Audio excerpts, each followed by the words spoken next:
Les frères et sœurs dans l'Église sont là pour le but numéro 1 de la communion.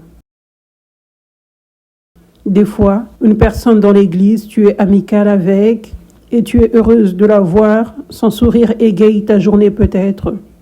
Vous savez, et cette personne te bénit, mais cette personne pourrait ne pas être appelée, celle que tu laisses être proche de toi. Mais il y a toujours de la communion qui se produit.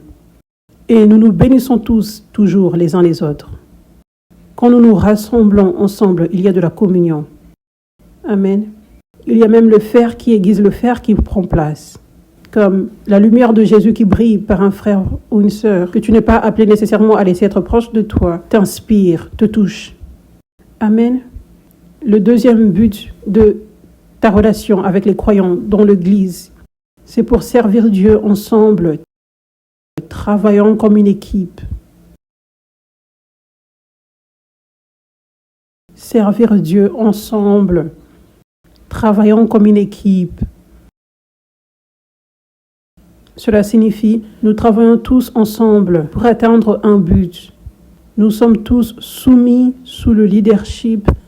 Nous prenons tous la parole qui nous a été donnée par rapport à ce que nous devons faire pour servir Dieu et nous sommes tous en accord et en unité. Oui, nous ferons ceci ensemble. Au lieu qu'il y ait quelqu'un parmi les croyants qui prend la place d'autorité et de leadership qu'il n'a pas reçue pour dire une instruction différente que le leader n'a pas partagée. C'est pour cela que je veux dire, nous devons servir ensemble comme une équipe, tous au même niveau. Personne ne s'élève. Amen. Et ensuite, troisièmement, le fer aiguise le fer. Donc, des fois, cela sera les personnes proches que tu laisses être proches de toi. C'est le phénomène du fer qui aiguise le fer, parce que ces personnes ont certaines forces que tu n'as pas, et tu as certaines forces qu'elles n'ont pas. Elles portent certains fruits en Christ que tu ne portes pas encore. Donc, alors que tu vois leur exemple, ça t'inspire, ça te rappelle. Quand tu es par terre, cet autre ami proche peut t'encourager dans le Seigneur. Quand cette personne a une attaque du diable, quand elle passe par un désert, tu peux l'encourager dans le Seigneur. Le fer aiguise le fer. Et aussi, comme j'avais partagé, même quand tu ne laisses pas les gens être proches, certaines personnes peuvent t'aiguiser juste par les fruits qu'elles portent et l'exemple que tu vois sur elles. Amen. Mais tu dois aussi t'assurer que tu ne places pas ces gens très haut. C'est le fer qui aiguise le fer.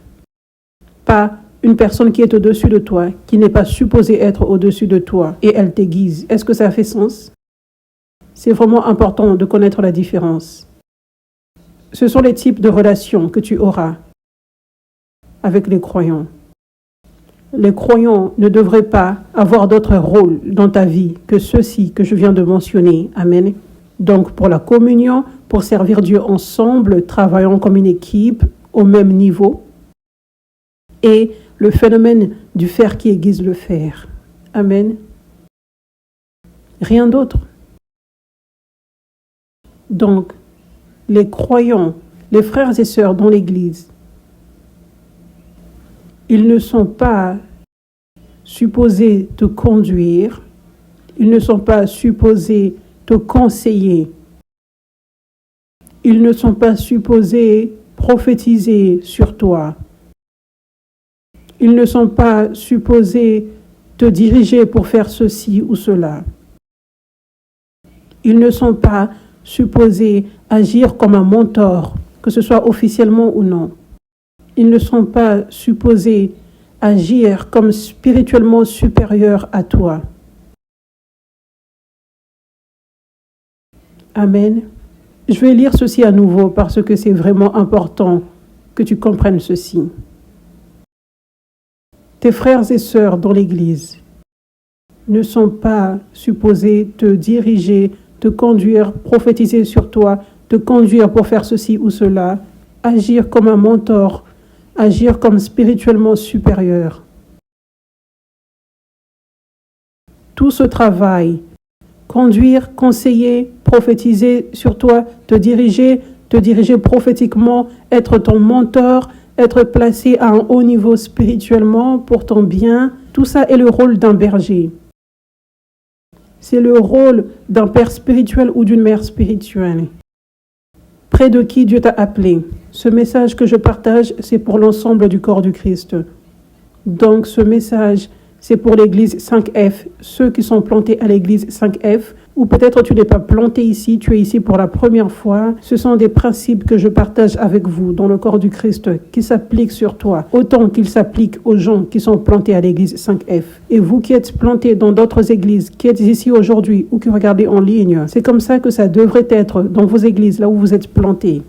Jean 10, verset 27 dit « Mes brebis écoutent ma voix, je les connais et elles me suivent. » Donc, nous avons un berger dans le ciel, notre Père. Il est notre berger ultime, mais sa façon d'équiper ses enfants, d'équiper le corps, selon Éphésiens 4, verset 11, c'est en plaçant son onction dans des vases, dans les serviteurs de Dieu, qu'il choisit, qu'il oint, qu'il appelle, en qui il fait confiance, et il leur donne une grâce spéciale pour le leadership, une grâce spéciale pour être un berger terrestre, pasteur ou apôtre, dirigeant de l'Église, ce qui est aussi le père spirituel ou la mère spirituelle que tu as. Ça, c'est la façon de Dieu pour équiper, transférer l'onction et déclarer des paroles de direction prophétiquement et corriger. Amen. C'est le système de Dieu, selon Éphésiens 4, verset 11.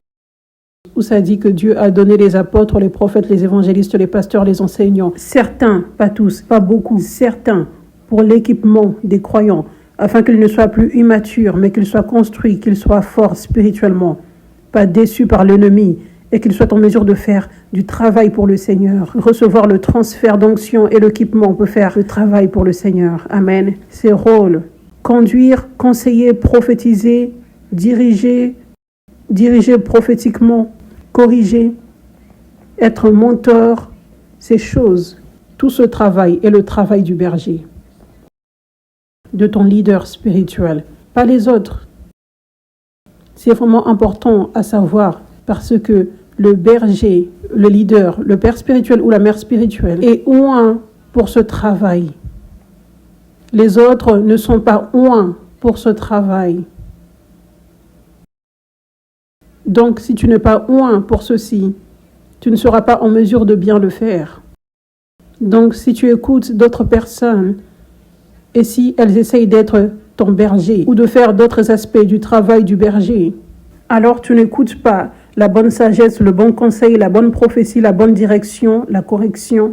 Tu ne le fais pas.